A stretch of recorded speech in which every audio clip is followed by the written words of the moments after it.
Week 5 is here already. Are you kidding me? We're already at the midpoint of the regular season, but teams like Jackson and Millersburg over on the other side, they've got playoffs on their mind. It was a battle of the unbeatens between those two teams tonight here at Holzer Field. We'll have that for you and more tonight on Gridiron Glory!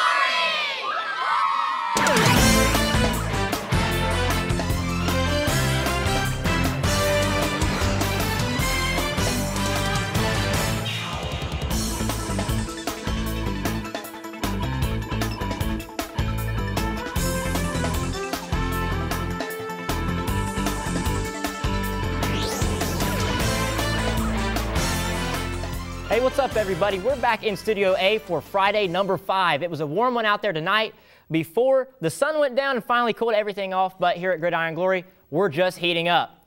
Now let's move to Unioto, where the defending SVC champion Zane Trace Pioneers were welcomed by the Sherman Tanks. We had SVC reporter Taylor Nimmo out there, and she joins me on desk now. Yeah, Joey P., this was a game we've been looking forward to. Both Unioto and Zane Trace tied for second in the SVC coming into tonight. We weren't sure which way this one was going to go, and apparently neither were they. A little bit of back and forth here at the beginning. Zane Trace will start with the ball. Quarterback Ty Shanton is looking for a pass, but it's intercepted by Nehemiah Feltz. Gabe Fisher throws it up, but Pioneers interception this time. Just 2 plays later, Unioto intercepts it right back. This time Fisher saying, "I'm taking it for myself." He'll take it 59 yards, but he'll get taken down just short. And they'll end this possession with a missed field goal. Zane Trace tries to get something, but the theme of the first half continues. Ty Shanton sacked. Unioto gets things moving. Jamarcus Carroll, he's dodging Pioneers left and right. That'll be a 21-yard carry. Cameron Bryce will finish it off in the next play. Touchdown Sherman, 7-0, and just a few plays later, they'll hand it off to Poole to make it 14-0 Shermans. Looks like he loses control there, but it's ruled a touchdown. And despite Zane Trace putting up a fight and finally showing some action in the second half, the Shermans would still go on to win 34-20. Now, you know, Taylor, we've seen both of these teams play very well in the start of this season. What did Unioto do to get that early momentum going tonight in this game? Well, Joey P., a strength for both Unioto and Zane Trace is their offense. And that's why the Sherman's defense was the difference tonight. They completely shut down a typically strong Pioneers offense. They kept Zane Trace's possessions to a minimum, giving them very little chance to get anything going. Unioto's defense forced 3 turnovers in the first half alone. So the Tanks defense, they stepped up tonight, but let's talk about Zane Trace. What happened there? Offensively, they dug themselves into a hole early on in their drives, and that really killed them. Whether it be from sacks or negative rushes, it's just really hard to get something going when you're, say, 2nd and 30. That's a position when you really want to be able to connect with your passes, and with a primarily run-dominated offense, that was hard for them. They were never able to get any movement, especially in the first half. Now in the second half, they did find that rhythm a little bit, at least able to get something on the board, but Unioto just had them under pressure tonight. They definitely did. Thanks for breaking it down out there tonight for us, T-Nims. Well, the Jackson-Wheelersburg game tonight was as electric as I have ever seen a high school football game around here. It was packed, it was loud, and that's why we had to go there to find our fan of the week. I know you're playing Jackson tonight, but who would you say Wheelersburg's biggest rival actually is? Arlington. Well, what would you say if I told you that's where I'm from? Yeah! That's the way it works in high school football, dude. Tell me about what makes it so special for this guy to come out here and come to football games on Friday nights. Okay, so he's always had family that's played. He's been coming to meet the teams and games since he's been in an infant car seat. He just loves like the atmosphere. He loves football. He loves definitely the boys. Definitely loves the boys. You know, they say a lot of times they say Saturdays are for the boys. I think Fridays are definitely for the boys. Fridays definitely for the boys in Brennan. All right, there's been a lot of competition here for Fan of the Week. I think he might have it, but we're going to need him to do one thing for us. I need your best Jackson Ironman cheer. Are you ready? All right, on 3. 1, 2, 3. Jackson Ironman! Hey, that's what I'm talking about right there. That's why this man's our Fan of the Week, baby. Let's go! Hey, Brendan was a no-brainer for us tonight. Definitely the biggest Ironman fan in the house. Hey, we'll be in the Plains for the Logan Athens game next week, so the Bulldog Blitz, I hope you're ready for us. And moving on to a battle of unbeatens, there were some serious playoff implications on the field out at Boston Field tonight. The Buckeyes, they took on the undefeated Waverly Tigers. These guys, Duncan Goldberg and Anthony Marino, were there. And boys, tell us what you saw.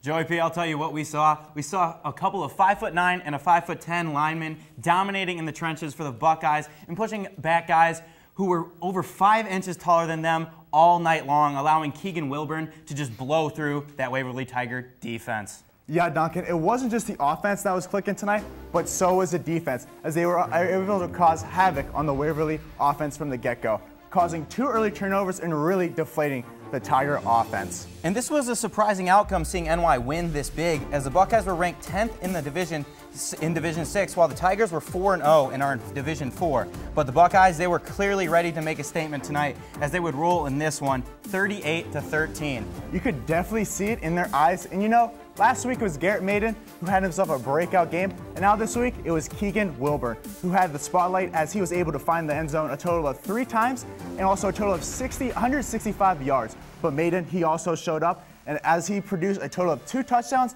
and he threw for 175 yards. Guys, those Buckeyes, they just keep on rolling. Off to that 5-0 start, that's nice. Now, on to that second game you guys were at tonight, Miller and Trimble. Was Miller able to end the long losing streak to the Tomcats? I'll keep it plain and simple for you, Joey P. No, they were not. That Tomcat pride, it was too strong for the Miller Falcons to take down, as the Cats rolled in this one 33-12. Before the season, there was high hopes for the Falcons to make the playoffs, but this is really going to make a dent in those dreams, as now they have fallen to the top 2 teams in the conference in the Tomcats and the Wildcats. And Duncan, it was Cam Kittle who really looked like the difference maker in this one, as a sophomore honestly looked like a seasoned veteran.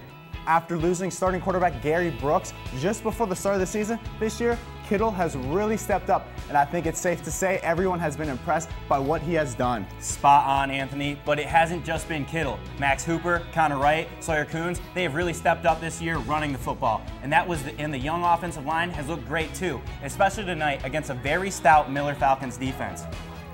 And Joey P., Duncan mentioned how this is going to put a dent in Miller's playoff dreams, but for the Tomcats, it keeps them alive and well, and you know, the boys in Gloucester are happy about that. Hey, they've got to be happy about that. You got to believe. So, as always, thanks for the great work over there, guys.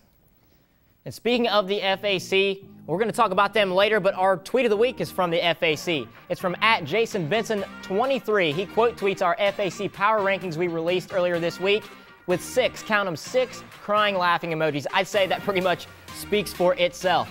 He must not agree with Chillicove's number 4 ranking within the conference, and hey, you know, that's fine.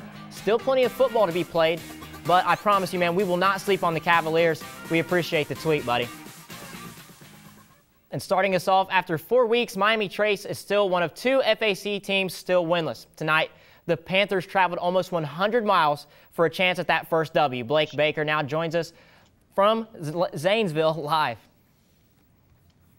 So, Blake, how did you think the Panthers approached this game, man? Win, Joseph. The Panthers faced a comparable opponent in Zanesville tonight, but a hostile environment made capturing victory number 1 that much more difficult. But that hostile environment provided a great atmosphere. Drop dead gorgeous night for football, and the duck from Ben Everson finds the hands of Brady Wallace, so it's going the other way. And Kane Martin is going to go to work on the next possession for Zanesville. 24-yard rumble up the middle on 3rd and short. That's going to move the chains and some. Ends up at the 24-yard line, and that's just enough for Blaze Taylor. No wonder they call him Blaze. He's turning on the burners up the sideline. A lot of daylight there. Finds a colored turf for a 6-0 gain in favor of Zanesville. Excuse me. So Tyler Taylor trying to do something on the other side for Miami Trace, and Kobe Hughes going to bail him out on this one, shake some arm tackles, 26 yards, also going to move the chains. But again, nothing doing for that Panthers offense, so they're going to give it right back to Zanesville. And Martin, 18-yard catch out of the backfield, sets up an Everson play, to Everson connection. That's the brothers right there. Ben to Andrews for 36-yard touchdown, and Zanesville piles on their lead before Everson keeps this one, fakes out everybody for a 12-yard keeper, sets up his workhorse, Caden Martin, once again for a 29-yard run up the middle. No one's going to get a finger on this guy. Crosses that chalk. That would balloon it up to a 27-0 lead. They would eventually take that and run with it, 41-7. Cue that running clock, and they down Miami Trace in dominating fashion. Well, Blake, me and you were talking earlier. There were some definite concerns for Miami Trace going in. It doesn't sound like they corrected those too much tonight, did they? Yeah, defending the run was the Panthers' main concern coming into this one. They gave up over 400 yards last week, and even though the count wasn't quite as bad in the final of this one, the defense still got exploited big time. You saw Kane Martin tearing it up all over the place. 149 yards, 3 total touchdowns, 2 on the ground, 1 through the air. He got the ball in those critical situations, and more often than not, he came through. And Zanesville packed it tight on the O-line. They used an H-back for lead blocks, really got some good push on the offensive line. And that success in the running game led to success through the air as well. The receivers were able to leak out of the backfield, kind of hesitate while the defense keyed in on that running game, and it played a huge part for them, the success on both areas. The receivers moved to the soft part of the coverage when they noticed it, so that really did a lot for them. Miami Trace knew that their concern was in the running game, kind of let up a little bit in the passing game, and that helped the aerial attack big time. And Miami Trace, they look shaky on the other side of the ball too. What do you think were their downfalls on offense, man? Yeah, offensively, their main concern was moving the chains on late downs, 3rd and 4th downs. Last week, they converted just 1 of 11 third downs, and this week really wasn't much better. They were 30% on 3rd downs and didn't convert a single 4th down, and they went for 4 of them. So they didn't have that go-to guy like Zanesville did with Kane Martin. Brady Wallace, he did provide a little bit of spark. He is their best offensive player tonight, 113 total yards to lead the team. He had 95 yards rushing out of the backfield, but he never really got some space to work. They like to do that run-pass option on the perimeter where you fake the read option and throw it outside, but they didn't get a whole lot of space for him to work. They didn't get a great blocking on the perimeter, and they went away from that rollout offense, and it was mainly because the Blue Devils kind of snuffed it out. Will Gerald's terrorized the Miami Trace backfield, 7.5 total tackles, 3.5 for loss. Big night from the defensive end, number 53. So the Panthers were really stifled up front. They didn't get a whole lot of movement, didn't give their guys a lot of space to work, and that really proved detrimental for them. Well, Blake, you're the man out there. Now, another L-hand to Miami Trace. But the silver lining is they start conference play next week. McLean seems to be their most beatable opponent yet. Panthers just got to come hungry, Joseph. Excuse me there, Blake. Thanks a lot, man. Now, how about this? A division that's anybody's to win, the TVC Hawking. We've seen Waterford, Miller, and Trimble go hard, but what about the teams on the bubble? Reporter Jerry Curvin, he went out to South Gallia to check out what was going on with their game against Eastern tonight.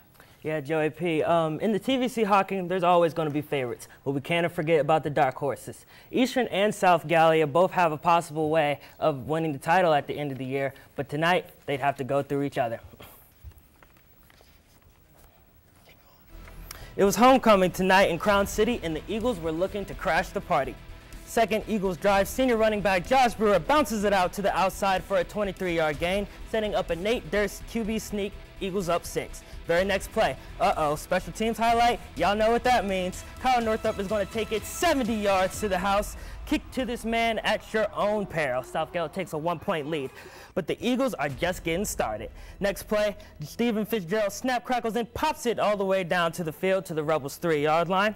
And you know, if you run the ball, it's to set up the pass, folks. Durst fools the Rebels, and he goes over the top to Sharp-Faced Meyer. Eagles back on top, 14-7. But the South shall rise again, and A.J. Woodard rumbles his way deep into Eagles territory. Hey, big back's got to eat too. Game tied at 14. Eastern, however, is ready to respond. Durst drops back on 3rd down and delivers a strike to Blaze Freesmeyer for 15 yards and a fresh set of downs. But that's not all. 3 plays later, Durst goes right, reverses across the field to his left, and finds Blaze just chilling in the end zone. Eastern back up 12. Back up. And the Eagles would hold on to their lead, prevailing 40-20. Well, sounds like you got to see a fun one out there tonight, Jerry. Why were both offenses so successful, and what do you think led to Eastern being able to pull away at the end of this game? Joey P., the stars were out tonight. For Eastern, Nate Durst. There you go. My bad. Eastern, Nate Durst lit up the skies tonight with 3 passing touchdowns in the first half alone. The Facemeyers had some family success, both collecting touchdown grabs of their own, and even South Gale's Kyle Northrop balled out, keeping the Rebels in the game. But the real star tonight to me was senior running back Josh Brewer. He's a man amongst boys. He's the definition of a workhorse back. He totaled over 100 yards in the first half alone and was the force that set up the pass tonight for the Eagles. Now, Jerry, why do you feel the Rebels had such a hard time stopping Brewer, though? It's that time of year that we see great players and hardworking young men fall victim to the injury bug. South Gallia lost sophomore stud defensive end Jeffrey Sheets when he tore his ACL this week, and the Eagles took full advantage. Sheets will still be a force on the sidelines cheering for his team, but the Rebels D-line does need to step up next week. It'll definitely be interesting to see how they bounce back. Jerry, we appreciate the good work, my man. All right, let's check out our snap of the week. This one coming from Colt Yinger at Nelsonville, York. The sign there reads, Pat who? throwing a little shade over at Waverly's QB1, it looks like. And as we saw earlier, the Buckeyes pregame shade wasn't all for naught as they rolled over Waverly to stay unbeaten. The Buckeyes are on a roll, and apparently they're on Snapchat too. Thanks for the snap, guys. And now that we've hit the midpoint of the regular season, it's time to start thinking playoffs, and I know a lot of our teams are. Senior reporter Eric Threet II is here to paint the midseason playoff picture for us. This is what teams are working for, a shot at a state championship. Now, as teams begin to bite into the meat of their schedule, wins become increasingly important as teams position themselves for the postseason. Now, to qualify for the playoffs, a team needs to finish top 8 in their region. Across our 40 teams, we have 8 regions and 6 divisions. We had 8 teams in the playoffs last week, 14 teams hovering around the final spot. Jackson steamrolled through the competition, found themselves in first place. Zane Trace moved up from Division 5 to Division 4. Now there's a sugar load of talent in Region 15.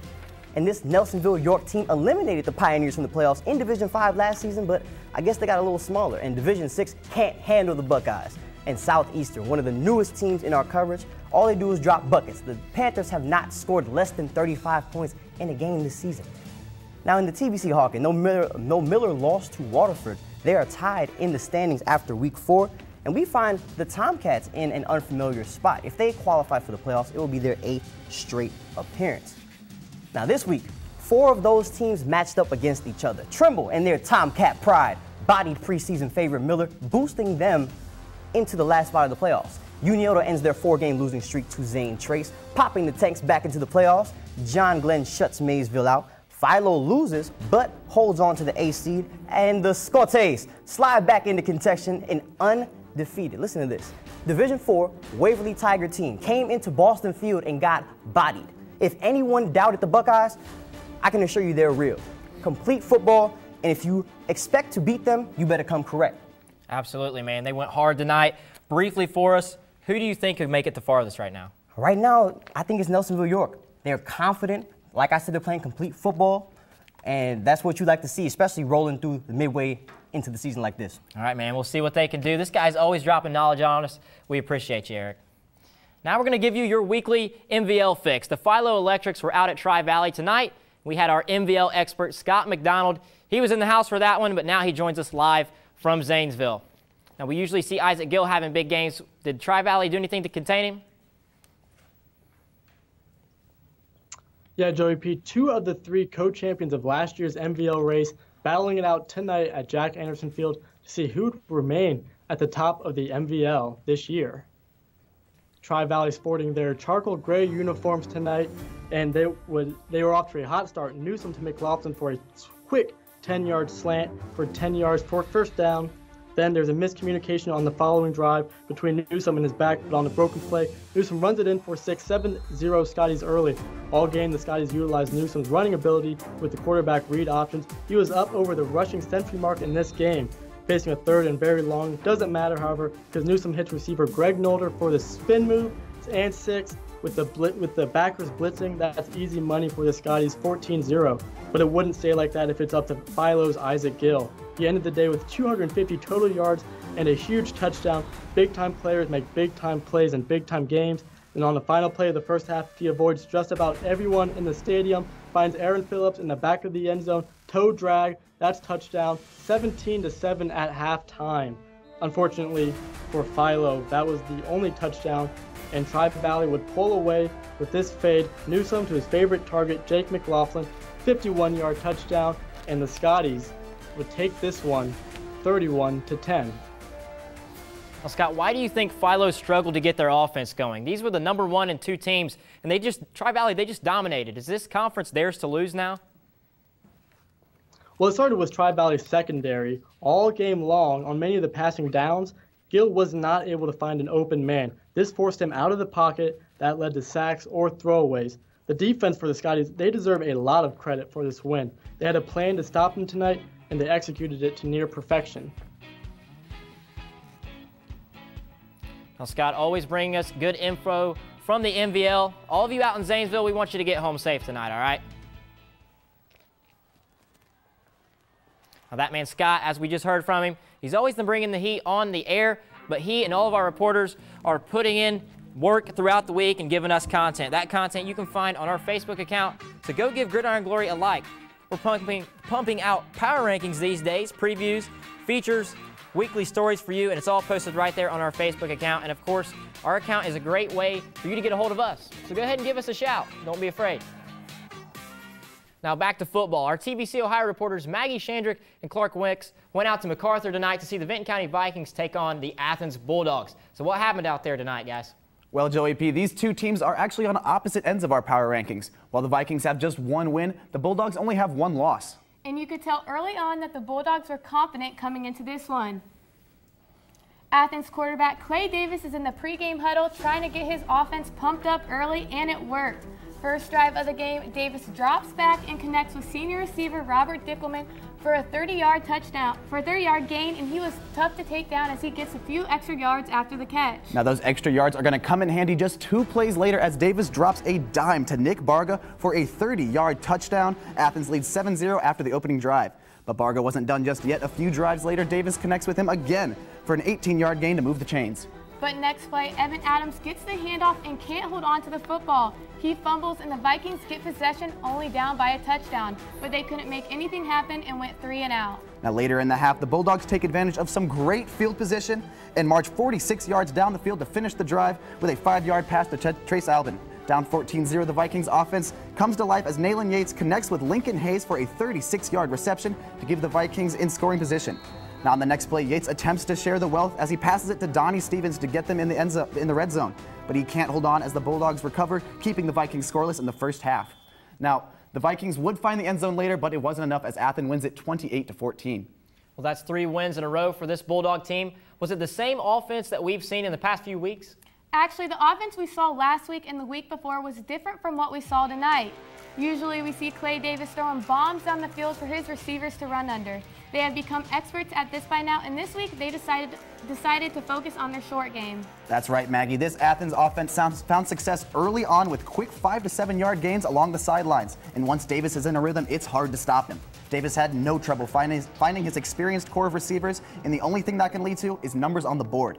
And Davis made sure everybody was involved as he connected with 3 separate receivers on his touchdown passes. But it was a different story for the Vikings. Nayland Yates couldn't seem to get his ground game going as the Athens defensive line consistently found their way into the Benton County backfield. This forced Yates to focus on his passing game, which had success in the second half as both Benton County touchdowns came through the air. Now, Benton County wasn't the only offense that struggled early on. Both teams had drives stalled and eventually ended due to untimely penalties. If Athens can clean up their play, they will have an excellent opportunity to pick up some valuable playoff points next week against a Division I squad in the Logan Chieftains. Well, we can't wait till next week, guys, to see if this Athens team, they're rolling right now. We'll see if they can keep it rolling. Thanks for the good work over there.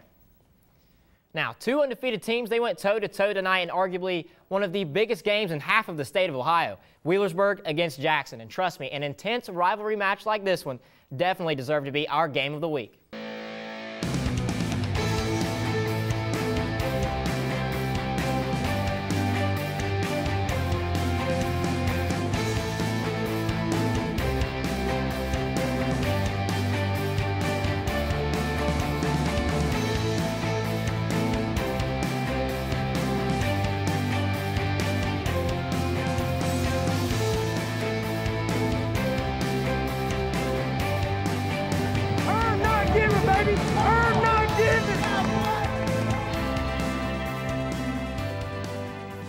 All right, now senior reporter Josh Gregory joins me to hash out this powerhouse matchup.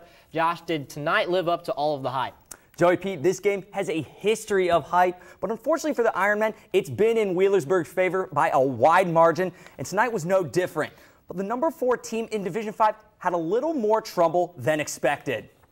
And this beautiful Apple Bowl trophy is on the line tonight. And Jackson, they're definitely the underdogs in this one, but it was a slow start tonight for both teams. They went 3 and out, and it's Millersburg with the first big play of the night. Trent Salyers to Coley Lowry for the first down of the night, 12 yards on that play, and this sets the Pirates up. Xander Carmichael capping off the drive with a 3-yard touchdown rush. Pirates up 7-0 with 5 minutes left in the first. Jackson, they're also picking up the slack, largely thanks to Blake McCoy's running game. 13 yards and a first down on the read option, but it goes downhill from here. The Ironmen can't convert on 4th and 1, and they turn it over on downs. However, Wheelersburg would fumble on the very next play. So Jackson, they're back at it on offense, and Caleb Storms makes sure to make it count. He crumbles in like a storm into the end zone from 2 yards out, and we're all tied up at the start of the second quarter. But Pirate quarterback Trent Salyers is just heating up. He launches a dime to his man Tanner Holden, 23-yard connection into the red zone, and 3 plays later, I smell some deja vu. Salyers to Holden again for the 8-yard touchdown pass, and Millersburg would score again on a blocked punt, making it 21-7 halfway through the second. But on the very next play, Jackson responds with a little trickery. Blake McCoy attacking through the air, a textbook pass to Peyton Speakman, who catches it in stride. He says, "Adios, muchacho," as he takes it 76 yards to the house. Score now 21-14 going into the locker rooms. Jackson right back in this one, but it was short-lived. Wheelersburg ran away with this one in the second half, 38-14. There you have it, the final 38-14. Wheelersburg continuing the tradition of dominance over the Ironmen. But Josh, that halftime score was a lot closer than what we thought. Why was that? Well, both defenses really buckled down. Even though these two teams are powerhouse offenses in their own right, this game was very much a defensive one. That Iron Curtain gave Salyers some trouble connecting with his main man Holden. Those two were tiptoeing from bear trap to bear trap all night long, and this is a quarterback-receiver pair that has been together since they were 8 years old. In fact, before tonight, Salyers had almost 1,200 passing yards, and Holden had about 650 of those for receiving. Tonight, Jackson held Salyers to just 190 passing yards, and that's 100 less than his average. We knew those two were going to be trouble tonight, but we also knew Blake McCoy was going to be tough to handle too. How'd the Pirate defense do handling him? Well, again, he was a little quieter than usual, but that's to be expected. He only had 15 carries for 68 yards, way below half of what he averages. And the Jackson offense fell apart in the second half, racking up only 56 total yards. But what made the difference tonight was the Ironmen made a lot of the offense for the Berg pretty easy by racking up some false start penalties on the third down, and this is the kind of mistakes they need to avoid because it gave that that Wheelersburg offense a little bit easier of a job tonight. Absolutely. So Jackson, they lose their perfect record tonight, but it was a hard-fought game, probably the closest game they've played in the last 6 years, and I'm sure the Ironmen, they'll have no problem bouncing back from it. This is a good Wheelersburg team. Josh, adios, my man. All right, we saw a lot of big games tonight with some football teams that are the real deal. And, of course, there were a few specific plays that were also the real deal. Here are tonight's top plays now. And here we go, the top plays of the night. For play number 3, we're going to take you out to Tri-Valley. The Scotties threatening to score. Andrew Newsom finds Greg Nolder across the middle. Touchdown. That play was about as smooth as Usher in the late 90s, early 2000s. And now on to number 2. This one from Jackson. Here's a fun fact. Blake McCoy does not carry cash in his wallet, and that's because he pays you with reality checks. A halfback pass from him, caught by Peyton Speakman, wide open with all kinds of room to run. 76 yards of that red paint. And now number 1, our top play of the night. Back out to Tri-Valley, but this time it's Philo's Isaac Gill on the last play of the half. Buying time. Is that Michael Vick? He's running around all over the place, finds the open man, Aaron Phillips, with the fancy footwork in the corner of the end zone. Take care, boys. We're going to the locker room, and we'll be seeing you afterwards in the third quarter.